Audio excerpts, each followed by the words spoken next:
They say some love stories are written in heaven, but this one? This one was inked in blood, signed in betrayal, and sealed with the extinction of 3 families whose names once commanded respect across 2 continents. Before I tell you how it all unraveled, you need to understand something crucial. The woman at the center of this catastrophe didn't start as a villain. She started as a victim. And by the time you reach the end of this story, you'll question everything you thought you knew about love, loyalty, and the terrible price of secrets kept too long. My name is Nikolai Petrov, and I'm the last living witness to what really happened in the winter of 1997, when Isadora Kenyatta walked into the Bellamy estate in the English countryside and set in motion a chain of events that would leave 3 of the world's most powerful families completely erased from existence. Not bankrupted, not disgraced, erased. As in, there are no descendants left to carry their names. None. And if you think you know how this story ends because you've heard whispers about it in certain circles, let me stop you right there. You don't know anything. The version that leaked to the press was a sanitized fairy tale compared to the truth. Isadora Kenyatta was 23 years old when she arrived in England, though she looked younger with those wide doe eyes and that careful, measured way she moved through rooms, as if she was always calculating the safest path to the exit. She'd been born in Nairobi to a father she'd never met and a mother who died giving birth to her, leaving her to be raised by an aunt who viewed her as a burden to be married off at the first opportunity. That opportunity came in the form of a scholarship to Oxford, one funded by a mysterious benefactor whose identity was kept deliberately vague. The benefactor, as it turned out, was Theodore Bellamy III, patriarch of the Bellamy dynasty, a family whose wealth had been built on shipping routes, colonial exploitation, and more recently, pharmaceutical patents worth billions. Theodore was 72 years old, twice widowed, and possessed of that particular brand of arrogance that comes from never having been told no in any meaningful way. He'd seen Isadora's photograph in a charity catalog showcasing promising African students, and something about her face had captivated him. Not her mind, not her potential, her face. He arranged everything: the scholarship, the placement at Lady Margaret Hall, even the small flat in Jericho where she'd lived during term time. And in exchange for this generosity, he asked for only one thing: that she have dinner with him once a month. Just dinner, nothing improper. He was old enough to be her grandfather, after all, and he positioned himself as a mentor, a patron of the arts and education, someone who simply wanted to help a bright young woman achieve her dreams. Isadora went to the first dinner because refusing seemed impossible. She went to the second because Theodore had introduced her to people who could help her career.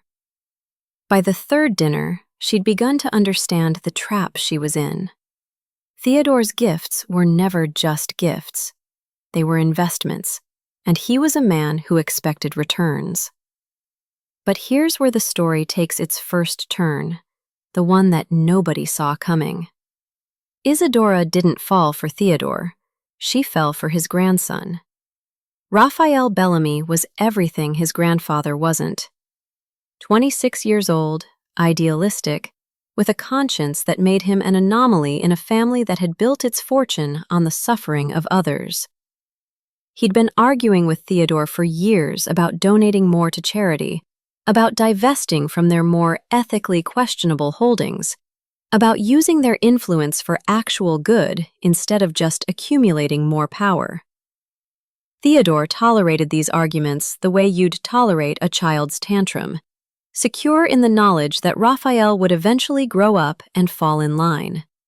After all, he was the heir. The family legacy would be his burden to carry. Raphael and Isadora met by accident, or so they thought at the time.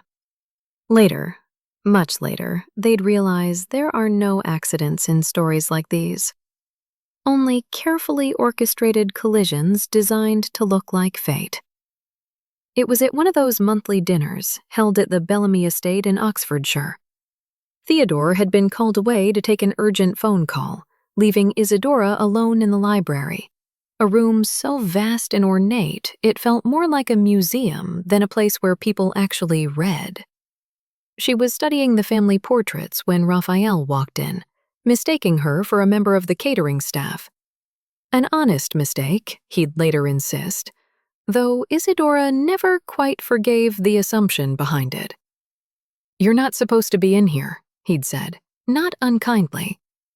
"This part of the house is off-limits during events." She'd turned to face him, and in that moment, something fundamental shifted in the universe. Not love at first sight, that's too simple. Recognition.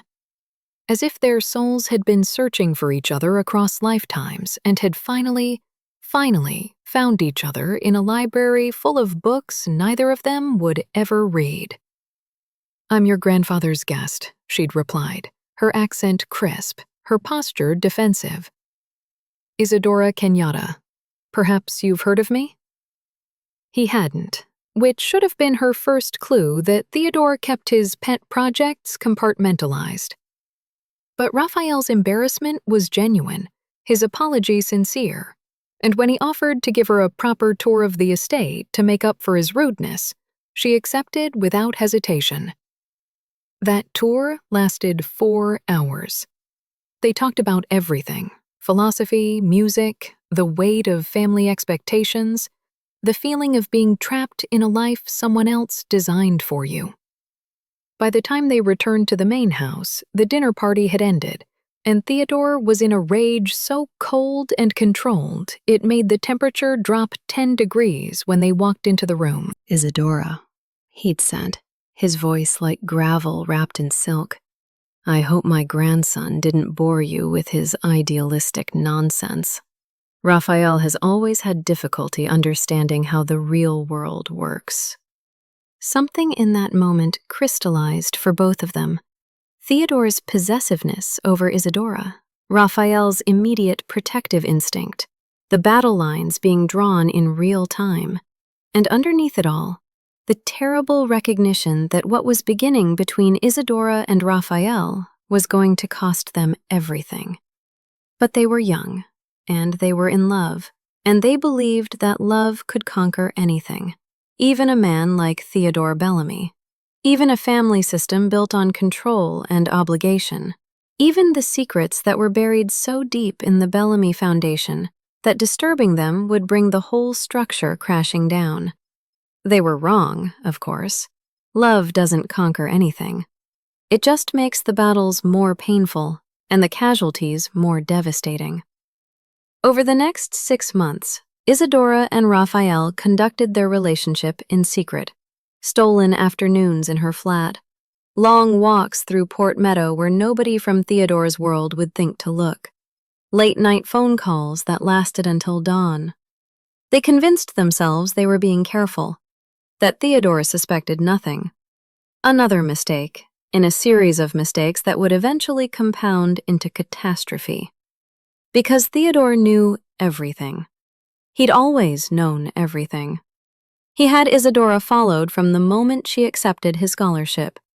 He had her phone tapped, her emails monitored, her every movement documented in reports that landed on his desk each morning with his coffee and newspaper. And he let it happen. He let them fall in love. He let them think they were getting away with something. Because Theodore Bellamy was a man who understood that the sweetest revenge requires patience, preparation, and perfect timing. The night everything changed started like any other. Raphael had invited Isadora to a small family dinner, claiming it was time they stopped hiding, time they fought for their relationship openly. Isadora had been terrified, but agreed. She wore a green dress that Raphael had bought her, one that made her skin glow like polished mahogany, and she walked into that dining room with her head high and her hand firmly clasped in Raphael's.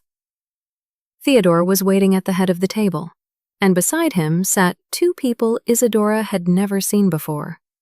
A man with Raphael's eyes, and a woman with skin the exact shade of Isadora's. "Isadora," Theodore said, his smile sharp enough to draw blood. "I'd like you to meet some people. This is Jonathan Bellamy, my estranged son. Raphael's father, though they've never met because Jonathan has been living in Kenya for the past 27 years.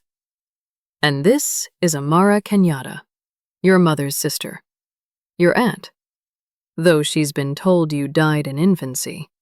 Isn't that interesting?" The room tilted. Raphael's hand in hers went limp, and Theodore continued speaking, his words falling like bombs, each one carefully designed to destroy.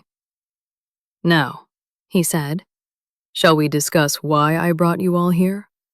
Or would you prefer I explain why the two of you falling in love was never an accident? It was an inheritance. You see, Jonathan and Amara had a rather passionate love affair 27 years ago, one that ended badly when I intervened. I wonder what they'd think if they knew their children were now repeating history. I wonder what you'd all think if you knew the real reason I brought Isadora here in the first place."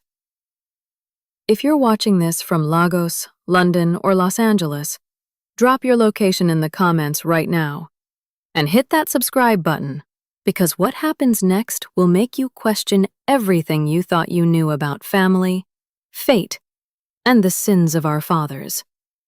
Trust me, you don't want to miss a single word of what's coming. The silence in that dining room lasted exactly 12 seconds. I know because I was there, standing in the doorway, in my role as Theodore's personal secretary, and I counted each second like a heartbeat, watching as 4 people had their entire understanding of reality systematically dismantled. 12 seconds. That's all it takes to destroy a world. Amara spoke first, her voice barely above a whisper. "Isadora died. The midwife told me she died with my sister. I held her funeral. I buried them both." Theodore's smile widened. "You buried 2 bodies, certainly. But ask yourself, Amara, did you actually see your niece's face? Or did you simply trust what you were told by a midwife who was very well compensated for her discretion?" He turned to Isadora, whose face had gone ashen. "Your aunt wasn't ready to raise a child at 19 years old. She had dreams, ambitions. A baby would have ruined everything. So I made her an offer. I'd take care of the problem, and in exchange, she'd convince my son Jonathan to return to England. She'd tell him the affair was over, that she'd never loved him, that she was marrying someone else." Jonathan surged to his feet, his chair clattering backward. "You told me she was dead. You told me she died in a car accident in Nairobi, and you showed me photographs of the funeral, and I—" His voice cracked. "I mourned her for 27 years. I've been living in Kenya trying to feel closer to her memory, and you're telling me she's been alive this entire time?" "Not just alive," Theodore corrected pleasantly. "She's been living quite comfortably in Nairobi, married to a banker, with 3 children of her own. Would you like their names? Their ages? I can provide you with detailed dossiers if you'd like. I've been keeping tabs on everyone for decades. It's important to know where all the pieces are when you're playing a game this complex." Raphael hadn't said a word. He was staring at Isadora with an expression that would haunt me for years afterward. A mixture of horror and dawning understanding. His grip on her hand had gone from limp to vice-tight, as if he was afraid that letting go would cause her to disappear. "Why?" Isadora finally managed to speak, her voice steady despite the tears streaming down her face. "Why would you do this? Why bring me here? Why let us fall in love if you knew—" "If I knew you were first cousins," Theodore finished for her. because I wanted to teach you all a lesson about defiance. Jonathan defied me by choosing love over duty. You, Raphael, defy me every day with your self-righteous moralizing about how the family should operate. And you, Isadora, you defied me by daring to want something for yourself instead of being grateful for what I gave you. This is what defiance costs. This is what happens when you forget that I built this empire, and I decide who gets to be part of it. The cruelty of it was breathtaking. Theodore had orchestrated everything, finding Isadora in Kenya, creating the scholarship, positioning her exactly where Raphael would find her, knowing that two young people with similar wounds and similar dreams would gravitate toward each other like magnets. He'd turned their love into a weapon, their connection into proof of his own omnipotence. But here's what Theodore miscalculated. He assumed that revealing the truth would break them. He assumed shame and disgust would drive them apart, that they'd hate each other for what they'd unknowingly done, for the biological proximity that made their relationship taboo. He was so certain of this outcome that he'd already prepared the next phase of his plan. Documents sitting in his study that would ship Isadora back to Kenya within the week and install Raphael in the American branch of the family business, 3,000 miles away from temptation. Theodore had studied history, psychology, human nature, but he'd never understood love. Real love. The kind that doesn't evaporate in the face of obstacles, but instead transforms, adapts, becomes something fiercer and more dangerous than before. Raphael stood up slowly, bringing Isadora with him. His voice when he spoke was quiet, almost contemplative. You know what the saddest part of this is, grandfather? Not that you manipulated us, not that you destroyed multiple lives just to prove a point. The saddest part is that you genuinely believe this was a victory for you. You think you've won something here tonight. Haven't I? Theodore spread his hands magnanimously. You're both devastated. Your father and Amara are broken. Everyone knows the truth now. What exactly did I lose? Everything, Raphael said simply. You lost everything, and you don't even know it yet. He turned to Isadora, and I'll never forget what he said next, because it changed the trajectory of everything that followed. I love you. That hasn't changed. The biology doesn't change what we feel. It doesn't erase the connection we have. What it does change is how we move forward. We can't be together the way we planned, but we can still be in each other's lives. We can still matter to each other. And we can make sure he never does this to anyone else ever again.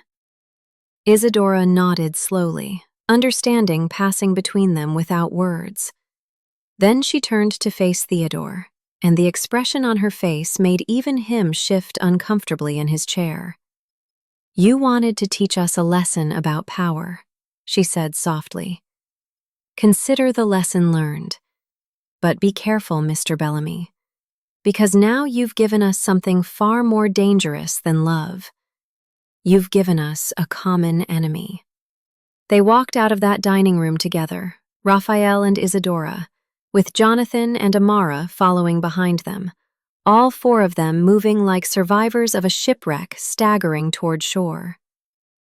Theodore watched them go with a bemused expression, still convinced he'd won, still certain that the emotional devastation he'd caused would be the end of it. He couldn't have been more wrong. What Theodore didn't know, what nobody knew except me, because I was the one who handled all of his private correspondence, was that this wasn't the first time he'd played games with people's lives. It was just the most elaborate. Over the decades, Theodore had destroyed countless relationships, ruined promising careers, and eliminated anyone he perceived as a threat to his control. He kept meticulous records of all of it, documents stored in a private safe in his study, insurance policies he could deploy if anyone ever tried to challenge him. Those documents would become his downfall. Within a week of that disastrous dinner, something remarkable happened. Raphael and Isadora didn't fall apart. They didn't descend into shame and secrecy. Instead, they did something Theodore never anticipated. They built an alliance. They brought in Jonathan, who had decades of resentment fueling him. They contacted Amara, who wanted revenge for the years stolen from her. And together, the four of them began to dig into Theodore's past, looking for every skeleton, every secret, every piece of leverage they could find. I helped them. God forgive me, I helped them. Because I'd spent 15 years watching Theodore destroy people for sport. And I was tired of being complicit. I gave them access to the files. I showed them where the bodies were buried, metaphorically speaking. Though, as it turned out, some of the bodies were quite literal. The digging revealed a pattern spanning 4 decades. Theodore hadn't just manipulated Jonathan and Amara. He'd orchestrated the downfall of the Kimura family when their daughter Yuki had rejected his business proposal. He'd engineered the bankruptcy of the Rousseau dynasty after discovering that Henri Rousseau had been romantically involved with Theodore's first wife before her death. In each case, Theodore had been methodical, patient, and absolutely ruthless. He'd destroyed entire bloodlines because they'd had the audacity to not bend to his will. The Kimuras were gone now. The last descendant had died childless 5 years earlier. The Rousseaus had fared no better. Their line had ended with a daughter who'd become a nun, taking a vow of celibacy. 2 families erased from history because of one man's megalomania. Raphael and Isadora were determined that the Bellamy name wouldn't be Theodore's to destroy as well. They began building a case, collecting evidence, preparing to expose everything. But Theodore's reach was long, his resources vast.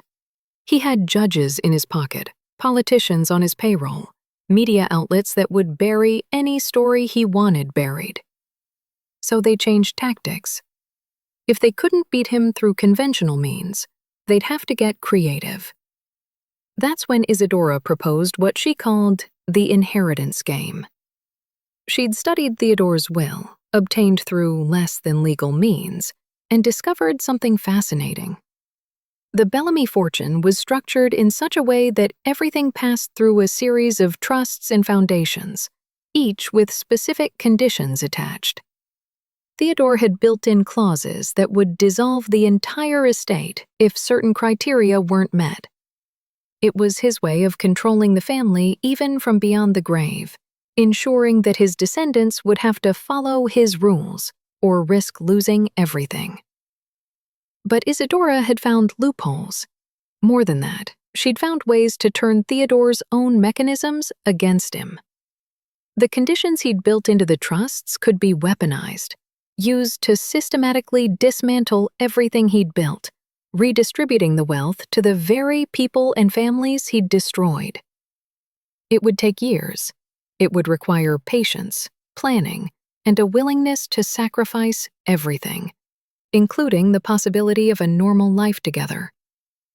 Raphael and Isadora would have to maintain the appearance of estrangement while secretly working toward their goal. Jonathan and Amara would have to rebuild their relationship carefully, publicly, in ways that wouldn't alert Theodore to the conspiracy forming against him. The night they finalized their plan, the 4 of them met in Isadora's flat, surrounded by documents and photographs and evidence of Theodore's crimes.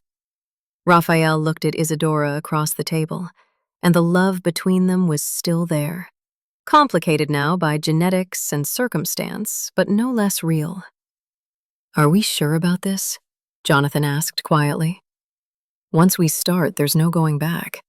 He'll come after us with everything he has." "He already did," Isadora replied. "He came after us before we even knew we were targets. At least now we're fighting back. What do we tell people? Amara wanted to know. About us. About what happened. Raphael answered that one. Nothing. Let them speculate. Let them create their own narratives. The truth is so complicated that nobody would believe it anyway. We just focus on the goal. Making sure Theodore Bellamy can't hurt anyone else, ever again. They raised glasses of cheap wine, toasting to revenge, to justice, to the long and difficult road ahead. And as I watched them from my position by the window, I wondered if they had any idea what they were actually unleashing. Because the thing about bloodlines and legacies and old family curses is that they don't discriminate. Once you start pulling threads, the entire tapestry unravels. And sometimes, everyone gets caught in the collapse. 2 years passed. 2 years of careful maneuvering, strategic positioning, and moves so subtle that Theodore never saw the net closing around him. Raphael took a position in the company's London office, playing the role of dutiful grandson who'd learned his lesson. Isadora finished her degree at Oxford with top honors and accepted a job at an international human rights organization, one that conveniently gave her access to investigative resources and legal expertise.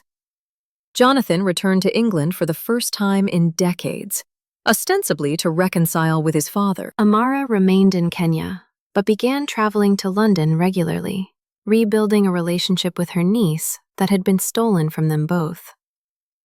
To the outside world, it looked like Theodore had won.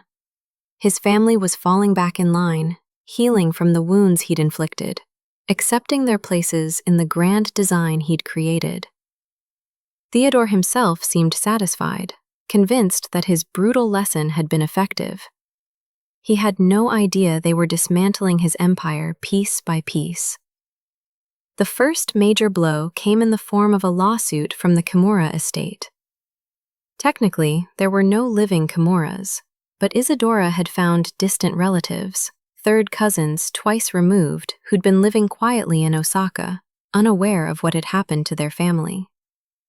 With the evidence that Raphael and Isadora had collected, these relatives were able to prove that Theodore had used illegal means to destroy the Kimura businesses 3 decades earlier. The case was filed in international court, and while Theodore had the resources to fight it, the publicity was devastating. The Rousseau situation was more complex. The last Rousseau, Sister Marie-Claire, had taken her vows seriously and refused to be part of any revenge scheme.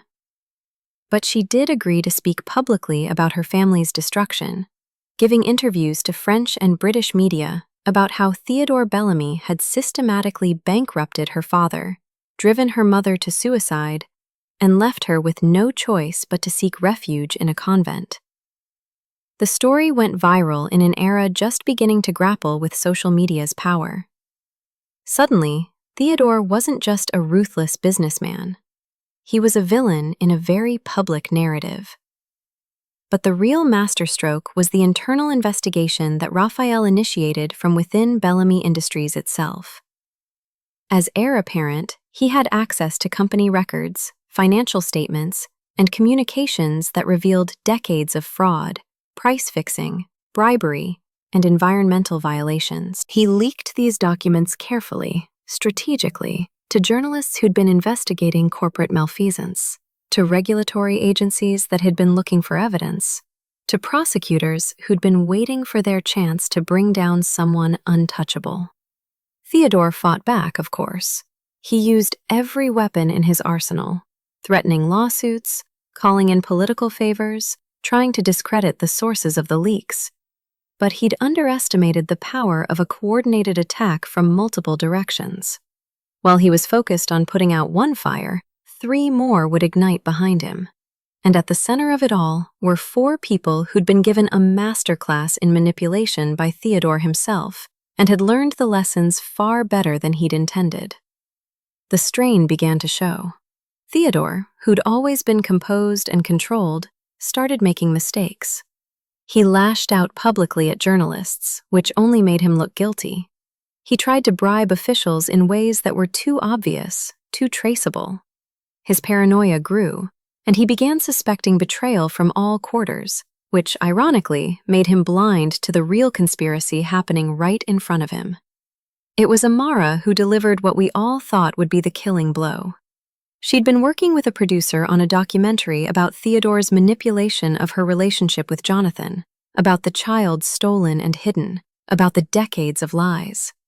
The documentary was devastating, not just in its content, but in its presentation. Amara was compelling on camera, vulnerable and strong simultaneously. Jonathan's anguish at discovering he had a daughter he'd never known was heartbreaking. And the footage of Isadora describing her childhood, thinking she had no family, while her aunt grieved for a niece she believed was dead, was so powerful that it won awards even before its official release. The documentary aired on BBC Two on a Thursday evening in February. By Friday morning, Bellamy was trending on social media worldwide. By Saturday, protesters had gathered outside Bellamy Industries headquarters. By Sunday, the board of directors was calling emergency meetings. Theodore suffered a heart attack that Monday. Not a fatal one, but severe enough to hospitalize him for 3 weeks. Raphael visited him exactly once during that time, and the conversation they had was witnessed only by me, because Raphael had specifically requested that I be present as a neutral observer. "You're destroying everything I built," Theodore said from his hospital bed, his voice hoarse. "Everything I created. The family name, the business, our legacy. For what? Revenge? Spite? Justice," Raphael corrected quietly. "We're not destroying what you built, grandfather. We're revealing what it actually is. There's a difference. I gave you everything. I gave all of you opportunities, security, a future. You gave us trauma dressed up as generosity," Raphael interrupted. "You gave us manipulation packaged as love. And you gave us a legacy built on the suffering of others. We're just making sure everyone knows the truth." Theodore's face contorted with rage. "You think you're righteous. You think you're better than me. You're still a Bellamy. That blood runs through your veins whether you like it or not. And one day, you'll understand that everything I did was necessary. Power requires sacrifice. Legacy requires ruthlessness." "Maybe," Raphael acknowledged. "But it doesn't require cruelty for its own sake. It doesn't require destroying people who pose no threat to you. And it doesn't require turning love into a weapon." He stood to leave, then paused. "The board is voting tomorrow on whether to remove you as chairman. I'll be voting yes. So will Jonathan. Between us, we have enough shares to make it happen. The Bellamy Empire will continue. But it won't be your empire anymore. We're going to rebuild it into something that actually helps people instead of destroying them." "You'll fail," Theodore spat. "You're too weak, too sentimental. The world will eat you alive." "Possibly," Raphael agreed. "But at least we'll fail trying to do the right thing. That's more than you can say." He left Theodore there, a broken old man in a hospital bed, still convinced of his own righteousness, even as his world crumbled around him. I stayed for a moment longer, and Theodore looked at me with something that might have been desperation. "You're loyal to me, Nikolai," he said. "Tell me you're still loyal." I'd worked for Theodore Bellamy for 15 years. I'd seen him ruin lives, destroy families, and sleep soundly every night afterward. I'd watched him turn love into torture and generosity into bondage, and I'd finally had enough. "I was loyal to you," I said carefully. "But loyalty to a person isn't the same thing as loyalty to evil. And what you did to those 4 people, what you've done to countless others. That was evil, pure and simple. So no, Mr. Bellamy, I'm not loyal to you anymore. I'm loyal to the truth. And the truth is that you deserve everything that's happening to you. I walked out of that hospital room and never saw Theodore Bellamy again. The board voted the next day to remove him as chairman, with Raphael installed as his replacement on an interim basis. The lawsuits continued. The investigations expanded. The Bellamy fortune, once worth billions, began to drain away through legal settlements, fines, and restitution payments to the families Theodore had destroyed. But here's where the story takes another turn. Because while everyone was focused on Theodore's downfall, something else was happening in the background, something darker and more twisted than anyone had anticipated. Theodore had one more move to make, and it would cost far more than anyone expected. Have you ever loved someone so much that you'd sacrifice everything for them, even your own humanity? Drop your thoughts in the comments below, because what happens next will test your understanding of love, loyalty, and how far someone will go when they have nothing left to lose. The attempt on Isadora's life came on a Tuesday in April, 3 months after Theodore's removal from the company. She was walking home from work, taking her usual route through Regent's Park, when a car jumped the curb and headed straight for her. She survived only because a cyclist tackled her out of the way at the last second, both of them tumbling into the grass while the car sped off.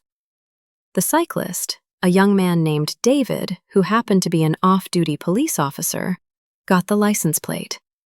The car was registered to a shell company that traced back, after weeks of investigation, to Theodore Bellamy. It wasn't the first attempt. Jonathan had been mugged 2 weeks earlier by 3 men who seemed far more interested in beating him to death than stealing his wallet. He'd survived only because he'd taken up boxing after moving back to England, a hobby that turned out to be life-saving. Raphael's brakes had failed on the motorway, an incident that would have been fatal if he hadn't been driving cautiously due to rain. Even Amara, still living primarily in Kenya, had received death threats so specific and detailed that she'd been forced to hire private security. The pattern was clear. Theodore, stripped of his company and his reputation, but still possessing considerable wealth, had decided that if he couldn't win, he'd ensure that his enemies didn't survive to enjoy their victory. And he was being systematic about it, targeting all 4 people who'd orchestrated his downfall. What he didn't anticipate was that his assassination attempts would be the catalyst that finally united the 4 of them, not just in purpose, but in proximity. After Isadora's near-death experience, Raphael insisted she move into a secure location. Jonathan, already living in London, joined them. Amara flew in from Nairobi and refused to leave. Suddenly, the 4 people who'd been carefully maintaining distance, who'd been avoiding too much contact to prevent gossip and complications, were living in a converted warehouse in Shoreditch, protected by security, but essentially prisoners of Theodore's last desperate gambit.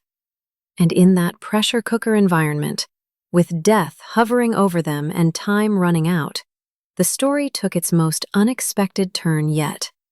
Amara and Jonathan fell back in love. Or perhaps they'd never fallen out of it. 27 years apart hadn't erased what they'd felt, and proximity reignited everything they'd buried. At first, they tried to hide it, aware of how complicated the situation already was. But Isadora noticed the lingering glances, the accidental touches, the way her aunt's face would light up whenever Jonathan entered a room. "It's okay," she told Amara one night when they were alone in the kitchen, making tea at 2 in the morning because neither could sleep. "You don't have to hide it from me. I want you to be happy. Both of you deserve happiness after everything he took from you." Amara's eyes filled with tears. "It feels wrong. After what happened with you and Raphael, after what Theodore revealed about the genetics, I thought—" "You thought it would taint everything?" Isadora finished gently. "It doesn't. What Raphael and I discovered about our connection, that changed the nature of our relationship, yes, but it didn't erase what we meant to each other. We adapted. You and Jonathan don't need to adapt. You can just love each other. Please, just love each other. Someone should get a happy ending from this nightmare. Meanwhile, Raphael and Isadora were navigating their own complicated dynamic. The romantic relationship had ended, that was clear. But the bond between them had evolved into something equally profound, a partnership built on shared trauma, mutual respect, and a connection that transcended categories. They were family, but not in the traditional sense. They were soulmates who couldn't be lovers, and they were learning to be okay with that. "Do you regret it?" Isadora asked him one evening as they reviewed security reports, looking for patterns in Theodore's attacks.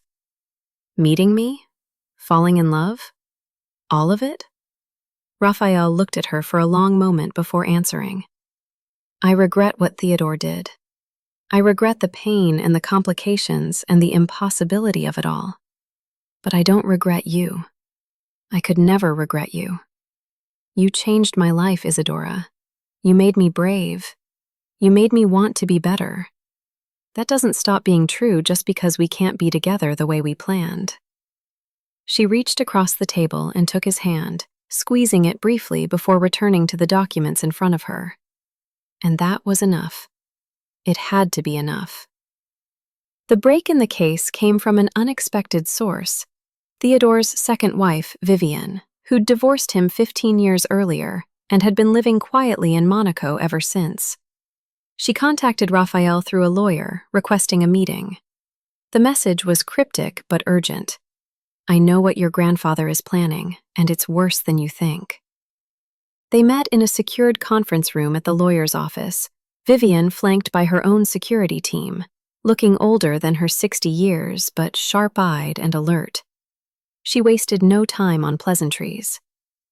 "Theodore is dying," she said bluntly. "He has pancreatic cancer. The doctors gave him 6 months 2 months ago. That's why he's escalating. He wants to tie up loose ends before he goes." "By loose ends, you mean murdering us," Jonathan said flatly. "Among other things." Vivienne pulled out a folder and slid it across the table. "He's also planning to activate what he calls his legacy protocols. Did you know that Theodore has been funding extremist groups, far-right militias, and terrorist organizations for the past 20 years? Not because he believes in their causes, but because he likes having chaos agents he can deploy. He's been documenting everything, keeping records, and now he's threatening to release it all, along with fabricated evidence that will tie various government officials and business leaders to these groups. If he does this, it will destabilize governments, collapse markets, and potentially trigger international conflicts. It's mutually assured destruction. Except Theodore doesn't care about the destruction because he'll be dead." The room went silent. This was beyond personal revenge. This was apocalyptic. "Why are you telling us this?" Raphael asked. "You divorced him years ago. You're safe in Monaco. You could have just stayed out of it." Vivienne's laugh was bitter. "Because I have 2 sons from my first marriage, and Theodore knows where they live. He's threatening them, saying that if I don't cooperate with his plans, if I don't help him execute his final moves, he'll have them killed. So I'm here because I need your help. If we work together, maybe we can stop him. Maybe we can dismantle whatever system he's built before he can activate it." "What do you need from us?" Isadora asked. "Access," Vivienne replied. "Theodore kept records of everything in a private server farm, location unknown. But he used to talk in his sleep when we were married, and I remember enough to narrow down the possibilities. If your people can help me locate the servers, and if we can get physical access, I can get into the system. Theodore taught me his encryption methods because he liked the idea of having a backup who knew his secrets. He just never expected me to use that knowledge against him. It was risky. It could be a trap. Theodore had betrayed everyone who'd ever trusted him. Why wouldn't his ex-wife do the same? But they were running out of options and time. If Theodore was truly dying, and if he was planning some kind of scorched earth finale, they had to stop him. They agreed to work with Vivienne. Over the next 3 weeks, they tracked down the server farm to a facility in Estonia, one disguised as a data center for a tech startup, but actually owned through multiple shell companies by Theodore himself. Getting physical access required careful planning, forged credentials, and more than a little luck.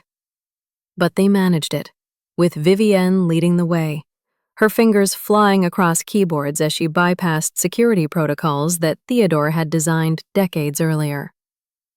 What they found in those servers was staggering. Terabytes of data documenting not just Theodore's crimes, but also the crimes of hundreds of other powerful people. Blackmail material, compromat, evidence of corruption, fraud, violence, and worse. Theodore had been collecting leverage on the powerful for 40 years, building an insurance policy that would let him destroy anyone who crossed him. He was going to release all of this? Raphael asked, scrolling through file after file, each one containing enough information to ruin lives and end careers. Not release, Vivienne corrected. Weaponize. He had lists of who to target, what information to leak to whom, how to create maximum chaos. He was going to burn down the world on his way out. She paused, then added quietly, "He's insane. I don't mean that colloquially. I mean, Theodore Bellamy is genuinely, clinically insane. He always was, I think. But he was functional, controlled. The cancer, the morphine, it's broken down whatever barriers kept the madness contained. Now there's nothing left but rage and the desire to hurt everyone." They spent 18 hours downloading everything from the servers, creating multiple backups, and then carefully destroying the original hardware. The question then became, what do we do with all this information? "We could release it," Jonathan suggested. "Expose everyone. Let the chips fall where they may." "That's what Theodore wants," Isadora countered. "Chaos, destruction, everyone brought down to his level. If we release everything, we're not better than him. We're just his final weapon." "So what do we do?" Amara asked. "Sit on it? Pretend it doesn't exist?" Raphael had been quiet, thinking. Finally, he spoke. "We curate it. We use what's here to bring justice, real justice, to people who deserve it. But we don't just dump everything into the public sphere. We work with actual journalists, actual prosecutors, actual people who can use this information responsibly. And we make sure that whatever we do, it's about healing, not just revenge."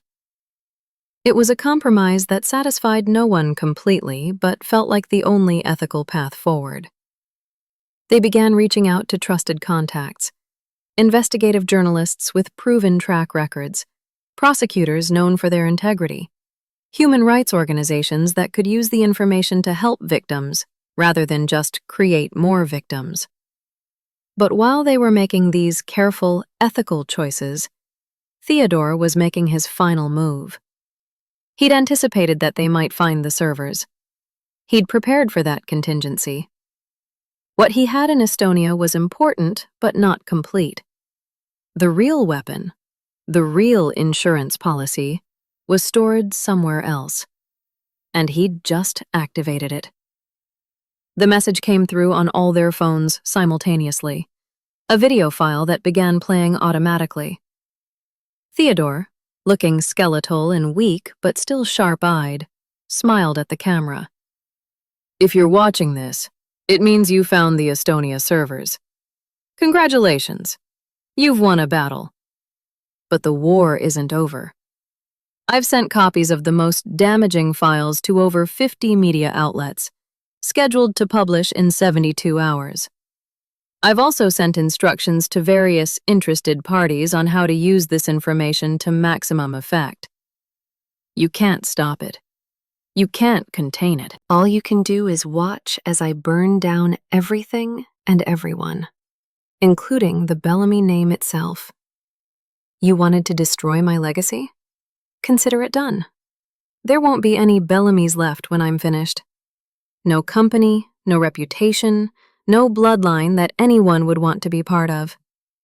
You'll all be tainted by association. Every connection to the Bellamy name will become toxic. That's my final gift to you. Destruction so complete that you'll wish you'd never been born." The video ended, leaving them staring at their screens in horror. "He's going to take everyone down," Jonathan said slowly. "Not just us. Everyone connected to the family. Everyone who ever did business with us. Everyone whose name appears in those files. He's going to salt the earth." "Can we stop the publications?" Amara asked desperately. Vivian was already working, typing frantically on her laptop. "I'm trying to reach the media outlets, but he sent the files anonymously through automated systems. Even if we could convince them not to publish, the story itself, the existence of the files, that's news too. And he sent them to tabloids, conspiracy websites, places that won't care about ethics or verification. They'll just dump everything online." 72 hours. That's all they had to somehow prevent an information apocalypse that would destroy countless lives, including their own. Isadora stood up, pacing the small hotel room where they'd been working. "There has to be a way. Theodore's brilliant, but he's not infallible. He made mistakes with us. He'll have made mistakes here, too." "What kind of mistakes?" Raphael asked. "I don't know yet, but I know someone who might." She turned to Vivienne. "You said Theodore talked in his sleep. What else did he talk about? What were his obsessions, his fears, the things that kept him awake at night?" Vivienne thought for a moment. "Legacy. It always came back to legacy. He was obsessed with being remembered, with making sure the Bellamy name meant something after he was gone. That's why he kept such detailed records of everything. He wanted historians to study him, to understand his brilliance. He used to say that great men were remembered not for their kindness, but for their impact. And impact required making difficult choices that lesser men wouldn't have the stomach for. So he'd want the records to survive, Isadora said slowly, working through the logic. Even if he's destroying the family, he'd want the story of what he did to survive.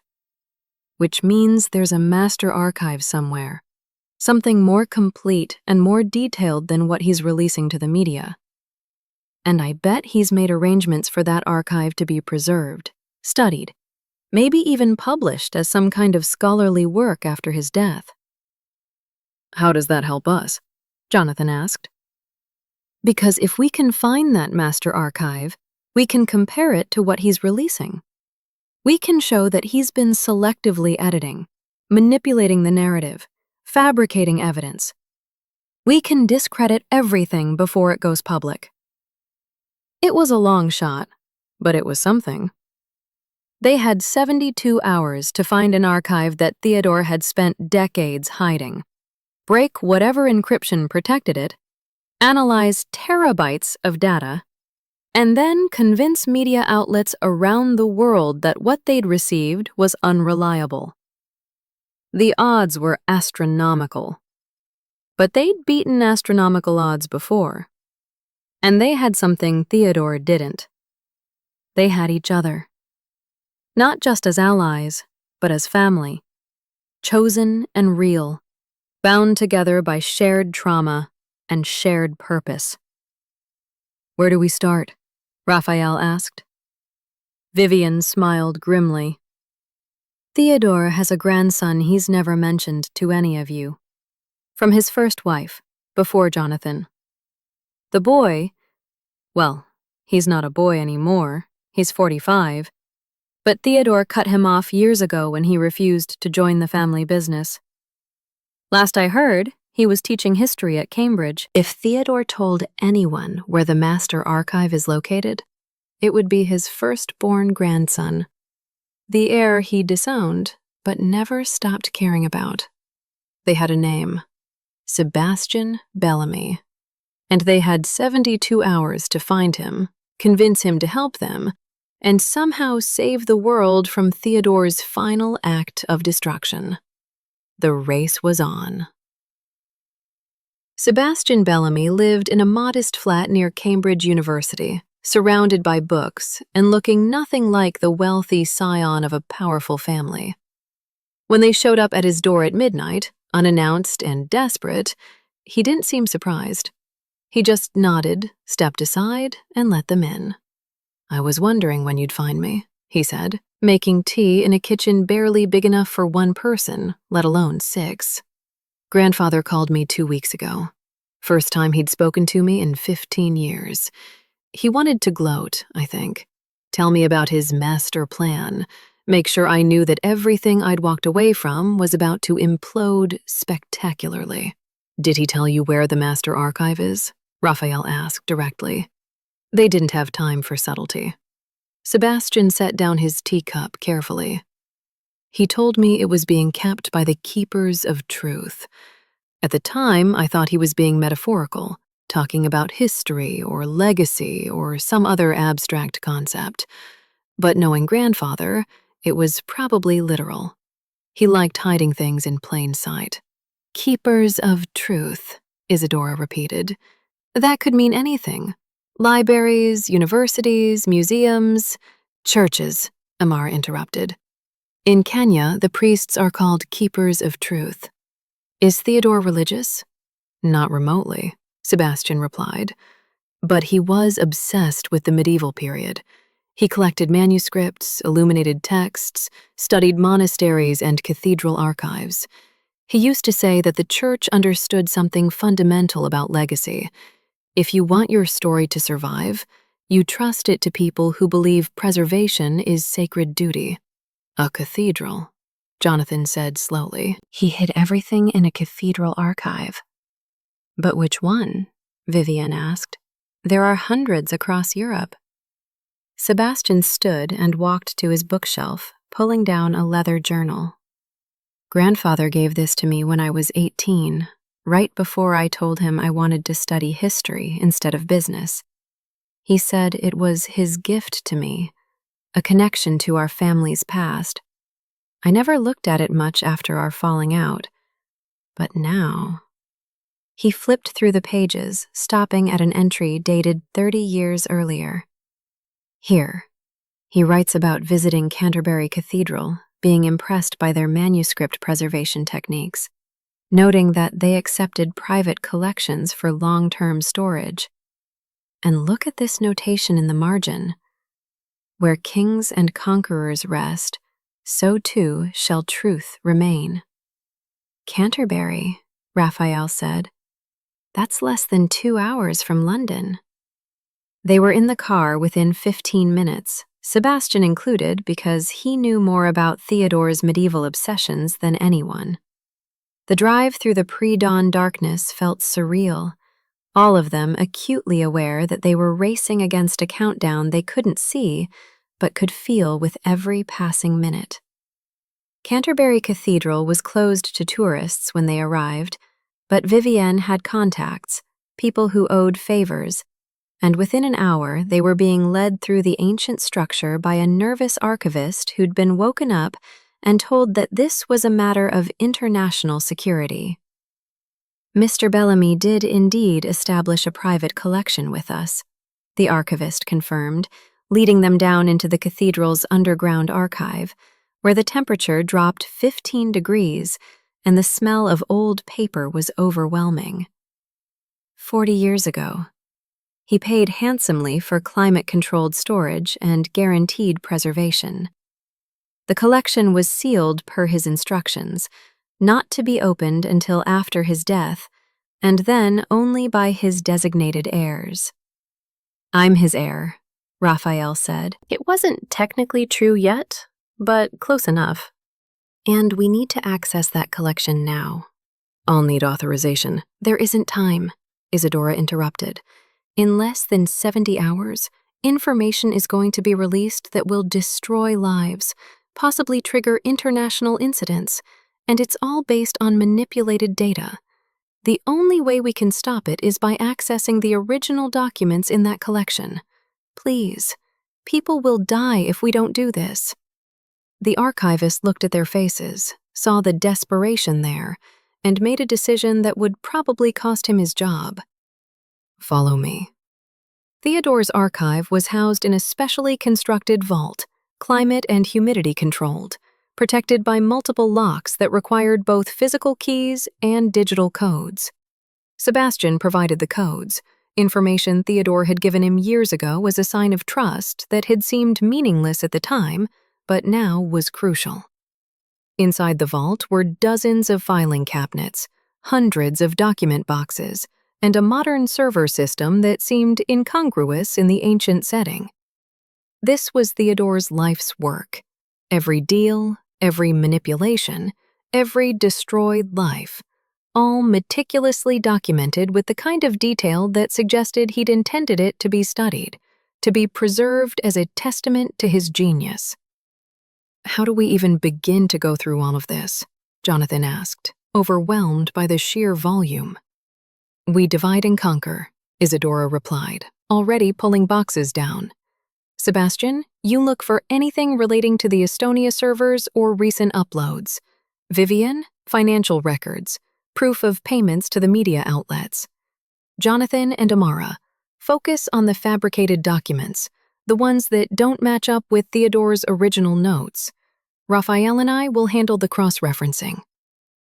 They worked for 16 hours straight, sustained by coffee and adrenaline and the knowledge that every minute counted.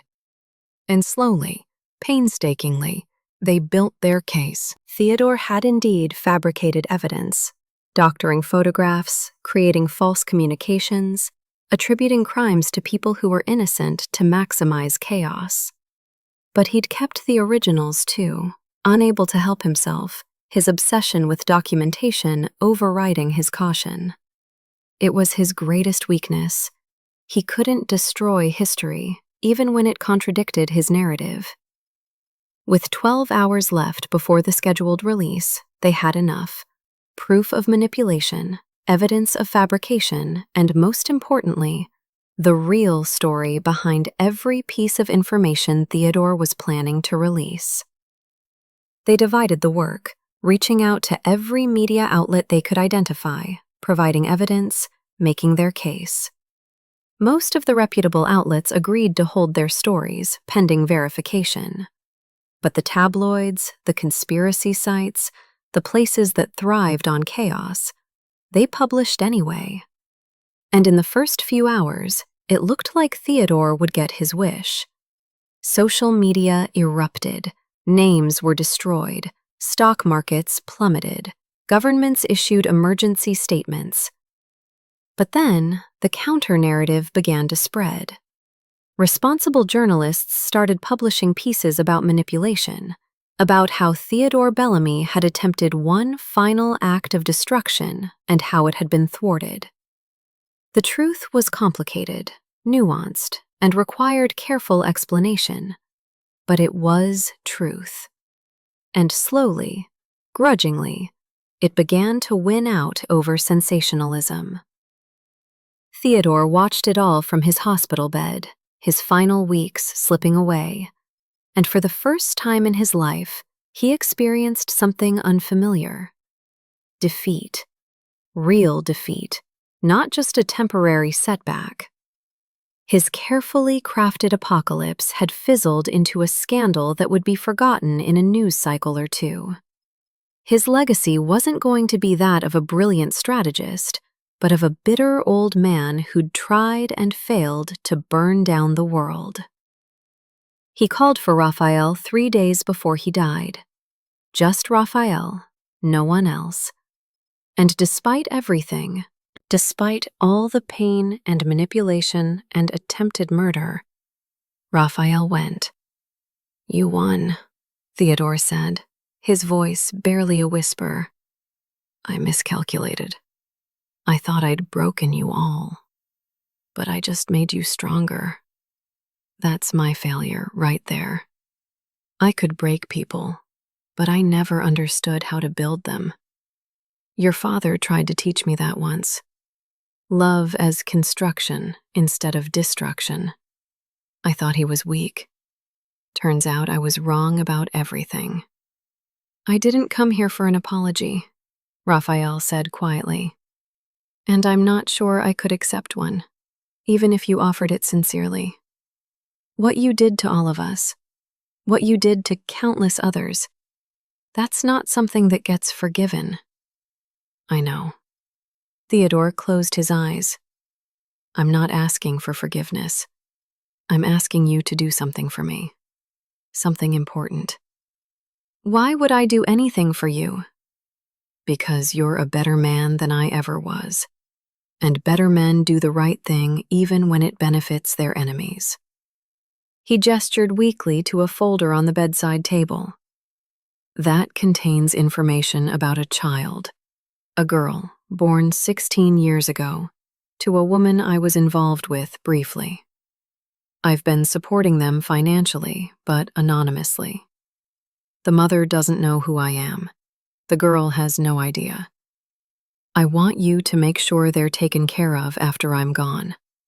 Not from the Bellamy fortune, that's tainted, but maybe from your own resources once you rebuild.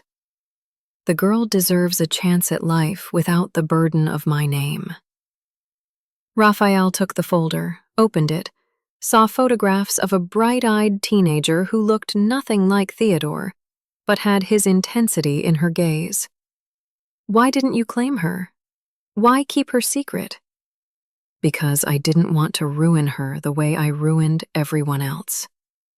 Theodore's laugh was bitter, breathless. "One decent impulse in 73 years of life. That's my legacy. Not the empire, not the destruction. Just one girl who grew up never knowing how close she came to being destroyed by association with me.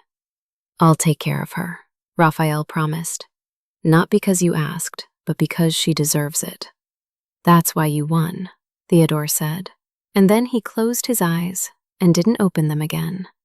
He died 2 days later, alone, despite the hospital staff around him, and the obituaries were brutal but fair. They told the truth about who he'd been, what he'd done, and how his final attempt at destruction had been thwarted by the very people he'd tried to break. The Bellamy name would survive, but in a form Theodore never would have recognized. 5 years later, the world looked very different. The Bellamy fortune had been systematically redistributed. Raphael had restructured the company, focusing on pharmaceutical research that actually helped people rather than just enriching shareholders. Half the profits now went to a foundation that provided restitution to families Theodore had destroyed, including substantial payments to the Kimura and Rousseau descendants.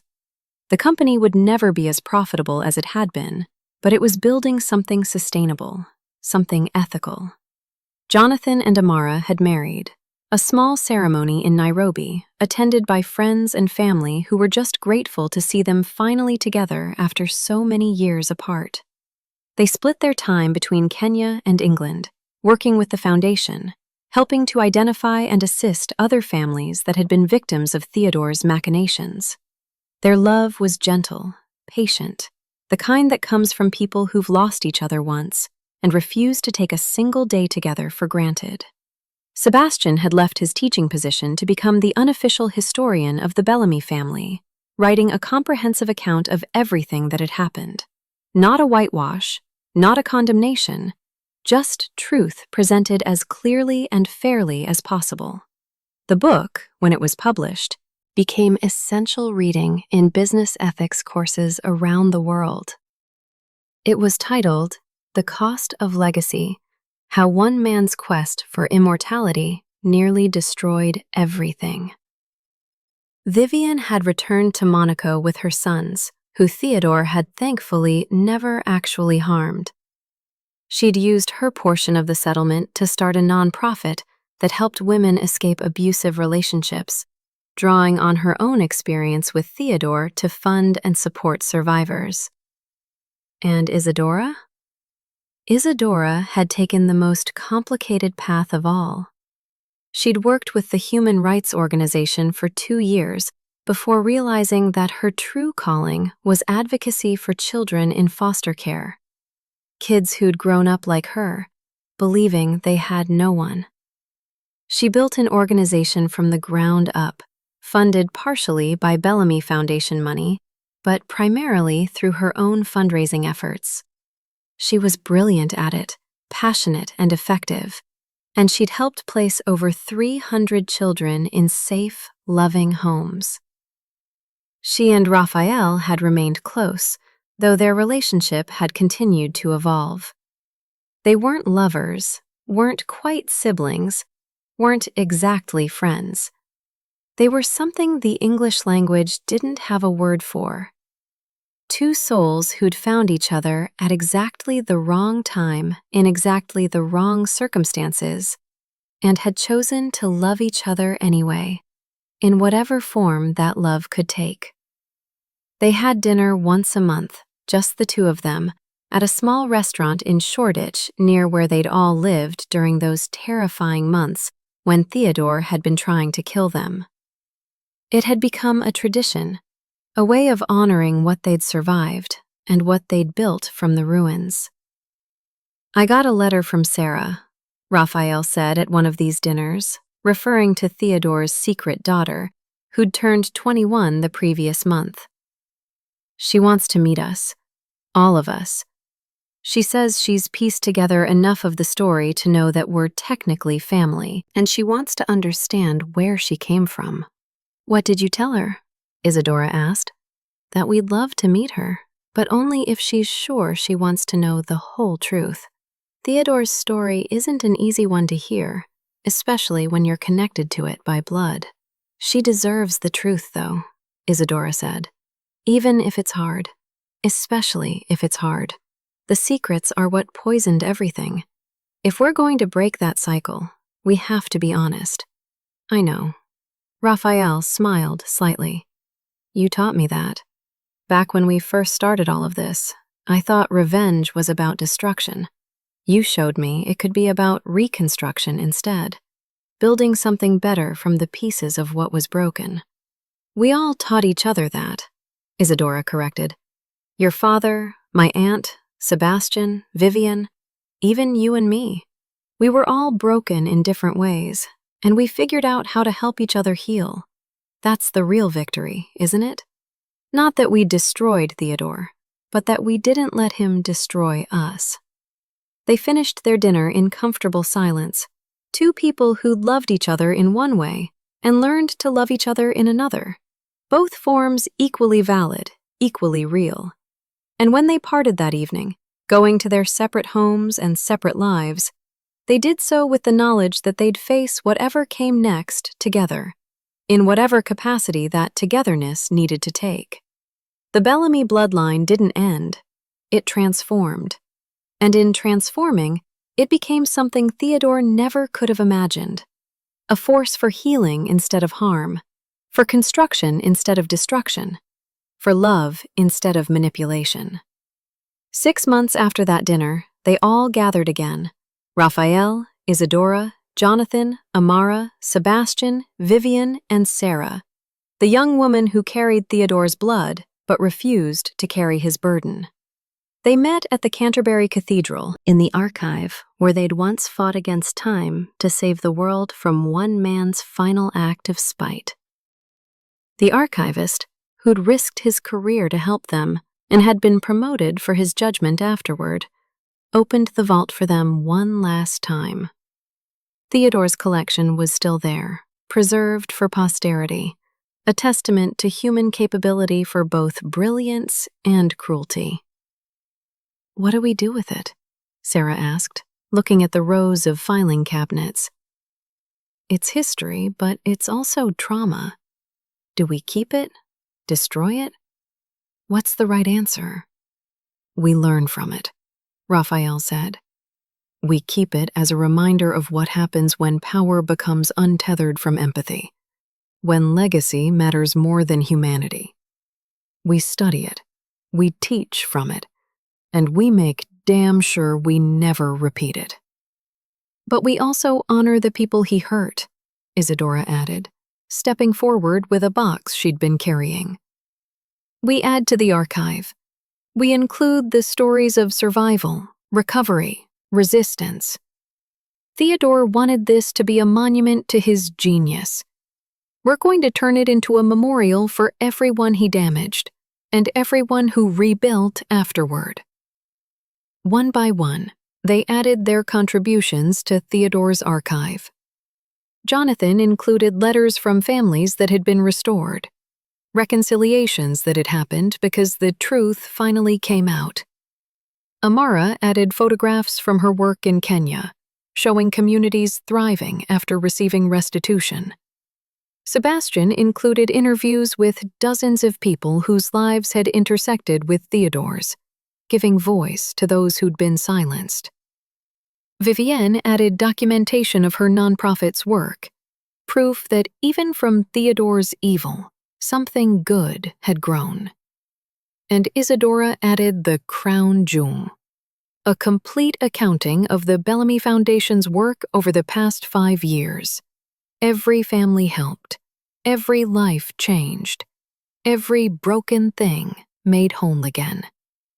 It was a counter-narrative to Theodore's story of destruction, and it was undeniable. When they were finished, the archive was no longer just Theodore Bellamy's testament.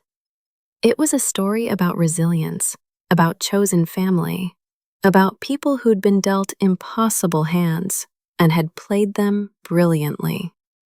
It was about love that survived when it shouldn't have, about bonds that strengthened under pressure, about the kind of victory that doesn't involve anyone's defeat, but everyone's growth.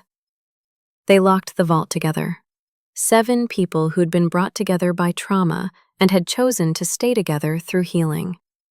And as they emerged from the underground archive into the cathedral proper, where light streamed through medieval stained glass and tourists wandered in awe, Isadora felt something she hadn't expected. Peace. Not the absence of pain, but the presence of acceptance. Not forgetting what had happened, but forgiving herself and everyone else for how they'd survived it. Not erasing Theodore's impact, but refusing to let that impact define the rest of their lives. "You know what the strangest part of all this is?" Raphael said as they stood in the cathedral's nave, voices echoing in the vast space. Theodore was obsessed with legacy, with being remembered, with making sure his name meant something. And in the end, his legacy is us. Not the company, not the fortune, not the destruction. Us, standing here, whole, together, building something better. That's what he'll be remembered for.